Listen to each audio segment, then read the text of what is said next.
bon dia. Moltes gràcies a tothom per haver vingut. Com saben, avui presentem un acord subscrit entre diferents grups parlamentaris que d'alguna manera dona continuïtat a l'acord que es va subscriure també a l'inici de la darrera legislatura per combatre els discursos i les polítiques de l'extrema dreta i que també dona continuïtat, almenys segons el parer dels socialistes i les socialistes de Catalunya, al compromís que es va subscriure durant la campanya electoral a instàncies o per iniciativa d'Unitat contra el Feixisme i el Racisme. Aquest acord significa que els grups parlamentaris ens comprometem a diverses qüestions que estan llistades en el text i que per tant no reproduiré, però que venen a significar l'establiment d'un cordó sanitari contra les forces polítiques d'extrema dreta i un compromís de les forces polítiques dels grups parlamentaris que estan aquí de provar d'aïllar aquestes formacions en tot allò que és possible, evidentment, i de combatre els seus discursos i les seves polítiques. Això ho fem en aquest front, que és el front institucional, però des del punt de vista del Partit dels Socialistes de Catalunya és importantíssim que des del punt de vista social hi hagi un esforç de totes les formacions polítiques, socials, culturals, associatives de qualsevol mena que comparteixen els valors democràtics, d'aïllar i combatre els discursos i les polítiques de l'extrema dreta, de no permetre que en absolut es mimetitzin en els discursos propis o en les propostes pròpies i, per tant, d'aïllar també socialment aquestes forces polítiques i de provar de treure'ls la base del seu suport social i electoral. També subscric amb la resta de companys la presentació d'aquest pacte antifeixista, amb aquesta reedició del que és el pacte que vam signar en l'anterior legislatura, en el marc de la 13a i la 14a. En aquest sentit, per fer front a l'extrema dreta, com vam acordar i com vam fer front, com dèiem, amb les polítiques dels darrers 3 anys, per tal d'aturar en aquest sentit, com ho vam fer a través de diferents iniciatives i rellevants que han quedat totalment al marge. Ens congratulem en aquest sentit, i permeteu-me que avui ho diem així des de Junts per Catalunya, amb aquesta majoria parlamentària de gairebé el 80% dels diputats a signar aquest acord per fer-hi front i, a més també per fer-ho en contra de la lluita antifeixista, però també per la diversitat, per la protecció, per la defensa dels drets humans, dels drets democràtics d'aquesta cambra. Des de Junts, l'experiència també ens diu que com menys se'n parli i menys donguem peu a aquests grups, podrem combatre més els discursos i sobretot podrem fer menys ressò d'aquestes polítiques. Per això ens remetem als termes del pacte que els hem lliurat i que tenen a disposició tots els periodistes d'aquesta roda de premsa, per al qual es parla en definitiva de no normalitzar aquesta extrema dreta ni legitimar l'acció política que porten a terme a través dels acords, a través dels diferents òrgans i del funcionament intern del Parlament, però a més també no normalitzant diferents actuacions. L'acord que signem avui revalida l'encert de l'anterior legislatura, on el pacte per un Parlament compromès amb la democràcia, els drets i la diversitat va convertir a Vox en un actor irrellevant al Parlament de Catalunya. L'únic benefici que va treure Vox del seu pas pel Parlament a la passada legislatura va ser pagar les quotes de l'AFA del seu portaveu al Parlament.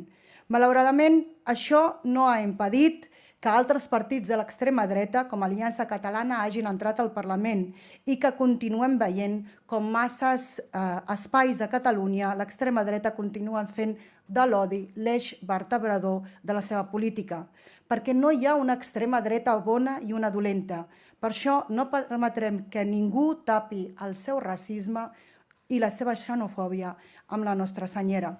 Avui tornem a denunciar els discursos d'odi de totes les formacions de l'extrema dreta i embarrem el pas al Parlament. Un compromís que, de fet, ja ha començat a funcionar.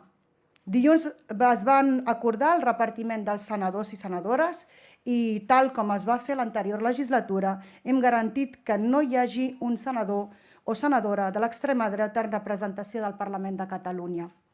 Avui mateix hem constituït les comissions reglamentàries. Vox no hi és. Aliança Catalana no hi és. Per això, avui Celebrem aquest compromís antifeixista i antiracista i esperem que sigui de mirall per la resta d'institucions i també per la ciutadania en general. A l'extrema dreta ni aigua, ni en castellà ni en català. Pot semblar una frase feta, però aquí al Parlament és un compromís que hem adquirit els Comuns, Esquerra Republicana, PSC, CUP i Junts per barrar el pas al feixisme i al racisme.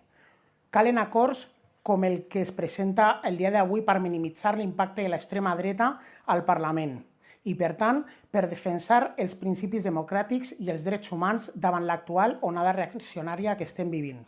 La CUP celebrem que hi hagi un acord per aïllar aquestes forces més covardes de l'hemicicle, perquè aquí creiem que no s'ha d'equivocar ningú. Ser valent i fort és aixecar-se i treballar cada dia per un futur millor. No fer la feina bruta als senyorets de sempre, a l'oligarquia, aquells que els molesta que el poble pugui decidir el seu futur. I quan diem poble, diem que en sobra mai ningú. Vox i Aliança no són més que aquelles forces més dèbils i covardes, aquelles que ens diuen que el problema no són els de dalt, sinó els veïns, els del costat. Aquelles que representen els que ho tenen tot, intentant mobilitzar els que encara els hi queda una mica per treure-li tot als que ja no els hi queda res. Creiem que la possibilitat de l'extrema dreta, més enllà de cordons sanitaris, seguirà existint mentre hi hagi els que són els amos del nostre futur i els que no som els amos del nostre futur i els que són els amos de tot.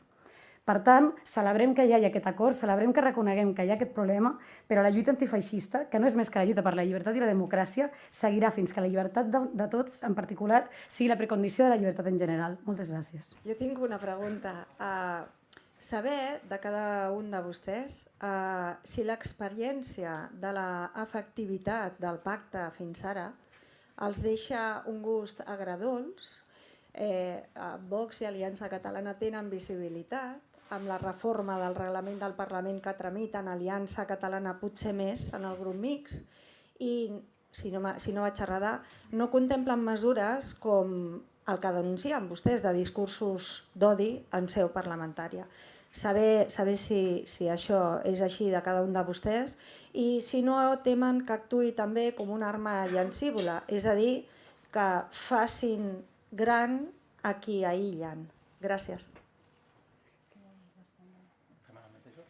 Sí, com vulgueu.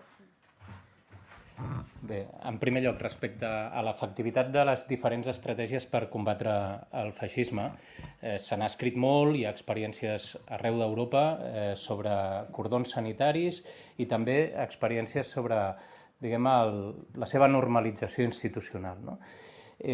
Cap de les estratègies ha mostrat enormes èxits, però el que és segur és que el que no es pot fer és deixar de combatre aquestes idees. L'extrema dreta no ha aconseguit fer prosperar ni una sola de les seves iniciatives.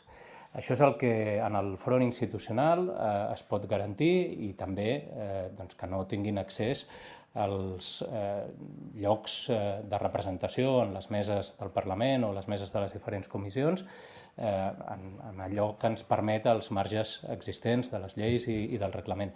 Això és el que podem garantir, però per això posava l'accent en la necessitat de combatre també socialment, des de l'àmbit sindical, des de l'àmbit de les diferents associacions de qualsevol mena, els propis partits quan actuen en l'àmbit social, aïllar aquests discursos, combatre aquests discursos, combatre aquestes polítiques, per tant desplegant-ne altres que el que facin és segar l'herba sota els peus, evitar els malestars que fan que alguna gent pugui acabar votant aquestes formacions d'extrema dreta com una forma de protesta.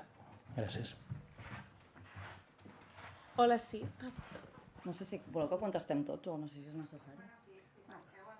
Sí. Doncs nosaltres sí que... No sé si voleu Tots o... És que penso que és una pregunta pertinent i per això m'agradaria poder contestar-la molt breu.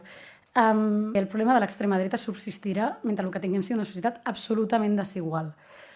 Això no treu que una de les coses que fa l'extrema dreta és aconseguir arrossegar d'altres forces polítiques en un moment determinat cap als seus postulats. És a dir, que dretanitzen el marc parlamentari moltes vegades. Per això creiem que és interessant que no s'aprovin les seves iniciatives i entenem que és interessant que totes aquestes forces polítiques ens haguem posat d'acord per no donar marge, no al discurs només, sinó el tipus de política que volen dir. Ara bé, l'extrema dreta, en aquells estats i en aquells països on intentem criminalitzar, per exemple, els menors no acompanyats de la falta de recursos dels serveis públics, o mentre hi hagi una llei d'estrangeria que no permeti que hi hagi els drets més bàsics en els treballadors, seguirà existint. Mentre hi hagi desigualtat hi haurà extrema dreta. Per tant, això creiem que és un pas interessant, però no és més que un petit pas cap a una lluita que hauria d'anar molt més enllà d'aquesta. Per això creiem que hauria de quedar una mica clar que aquesta és una petita cosa que es pot fer des de la institució i que creiem que és positiva, però com s'ha vingut dient, la cosa hauria d'anar molt més enllà, perquè al final el que frena l'extrema dreta és que hi hagi realment llibertat pel conjunt del poble. El que farà que aturem a l'extrema dreta serà les associacions veïnals, les AFAs de l'escola, el teixit comunitari. Col·lectivament, a Catalunya aconseguirem que baixi l'extrema dreta. En tant que això no passi, mesures com aquestes són absolutament imprescindibles i també, d'alguna manera, que amb això, jo crec que aquest acord és un primer pas de legislatura perquè aquests discursos quedin fora de l'hemicicle. Necessitem aliances a l'àmbit de la comunicació, necessitem aliances a l'àmbit del treball, necessitem aliances arreu, perquè si l'extrema dreta avui està aquí, d'alguna manera tots en som responsables.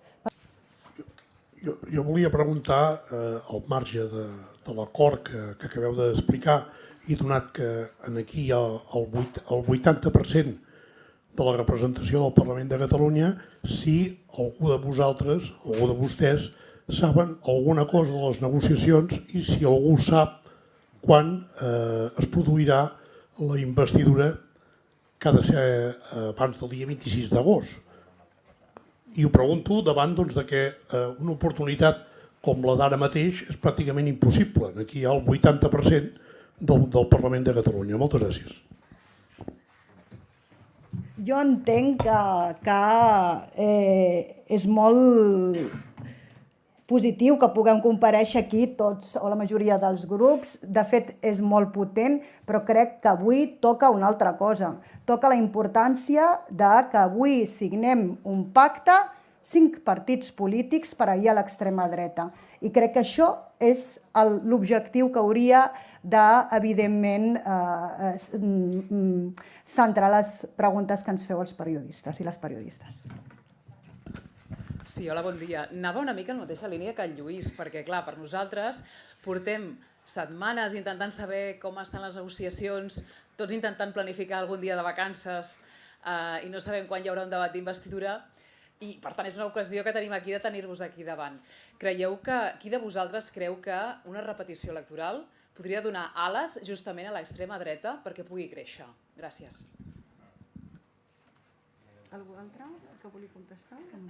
Bueno, en el mateix sentit, és que no entrarem en aquest tipus de preguntes, les quals entenem i teniu raó en el fons de tot el que dieu, però no entrarem perquè avui només parlarem del pacte que hem signat.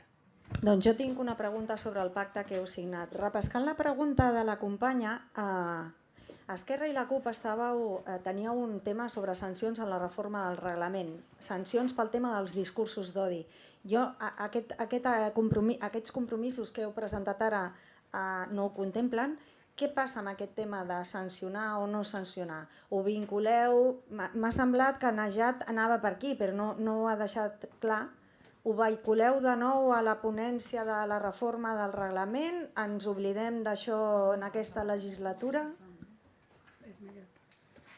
Crec que és una... com has interpel·lat, responc jo. Jo crec que l'espai idoni per poder treballar cada aspecte que necessita, evidentment, treballar-ho des de l'àmbit que toca, això s'haurà de treballar i haurem d'estar vigilants als grups promotors d'aquest pacte que es pugui treballar en la reforma del reglament, evidentment, que és on toca.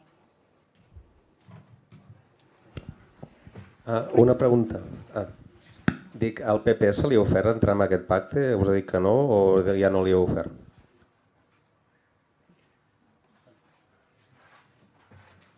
Jo, la veritat és que no tinc notícia que se li hagi ofert, perquè, com deia, aquest pacte té sobretot origen en el que es va subscriure en l'anterior legislatura i en el que es va subscriure durant la campanya electoral, on les formacions polítiques que havien estat interpel·lades i que van decidir subscriure'l són les que estan aquí representades. Per tant, no tinc constància de si és que hi ha una negativa activa per part del Partit Popular o no, però el que ha anat acompanyant tot aquest procés d'aquests acords en l'anterior legislatura, en la campanya electoral i ara en aquesta legislatura són els grups parlamentaris que estan aquí.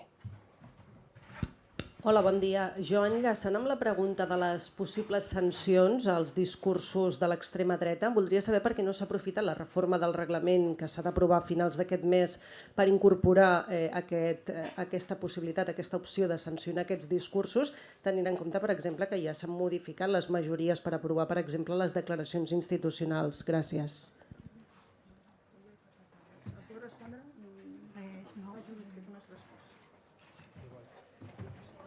No, insistir de nou que es tracta d'un document, d'un primer acord i que hi ha una sèrie de mesures per donar continuïtat i compliment a cadascuna de les propostes i dels objectius de l'acord, igual que vam fer fa tot just 3 anys. Per tant, se'n seguirà parlant, seguirem treballant moltes vegades de forma silenciosa des dels diferents grups parlamentaris amb l'objectiu comú que és el de fer front i sobretot d'aturar l'extrema dreta, que és l'objectiu. Per tant, ara ens toca aquesta feina de donar-hi compliment per treure'n els millors fruits que, en tot cas, sí que hem de considerar que el tenen de l'anterior legislatura a l'hora de reeditar-lo i, sobretot, a l'hora d'aturar aquelles propostes que van venir a iniciativa de l'extrema dreta. I seguim la col·laboració, com dèiem, no només dels partits polítics, sinó de la resta d'entitats que també en formen part, però també de la societat civil per aturar-los.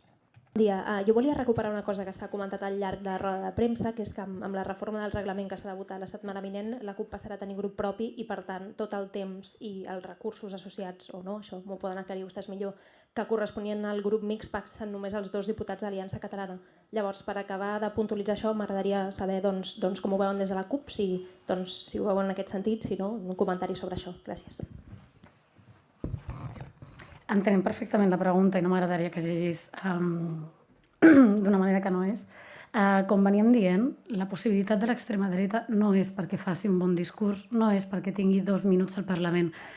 Com a força que és petita en molts sentits i que ha tingut molts minuts al Parlament, sabem moltes vegades quin eco té això, i no té l'eco de l'extrema dreta. La possibilitat de l'extrema dreta té a veure amb el sistema en el que estem vivint, en les desigualtats que n'hi ha, en que a Barcelona cada 10 dies em sembla que era que hi havia intents de suïcidi vinculats a desnonaments. Això és el que dona possibilitats a l'extrema dreta. Seria complicat dir que la CUP ha fet algun tipus de maniobra que donaria aire a l'extrema dreta. Nosaltres el que considerem al revés és que la nostra formació també és garantia en tant que lluita, en aquest sentit, per la justícia, per la llibertat, per una democràcia real i no només per aquesta lògica que es voti cada 4 anys, i per tant considerem que és positiu tenir grup propi, considerem que és positiu tenir un altaveu al Parlament i mantenir la lluita institucional, i en aquest sentit és en què ens encominem. El cordó sanitari està molt bé, especialment, com dèiem, pel tema de les iniciatives polítiques que puguin fer i perquè la possibilitat que cap de nosaltres hagi de pactar amb ells en aquest sentit. Però això no ha tret que l'extrema dreta ha pujat.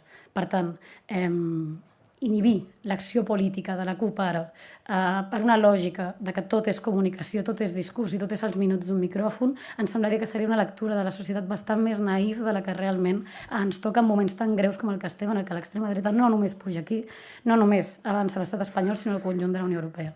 Merci. Gràcies. Perdó, potser una última pregunta, perdoneu. Només volia saber, els representants d'Esquerra Republicana, si voldrien aprofitar per fer algun comentari sobre els àudios que han sortit aquest matí relacionat amb el tema dels cartells. La roda de premsa és per parlar del pacte. Gràcies.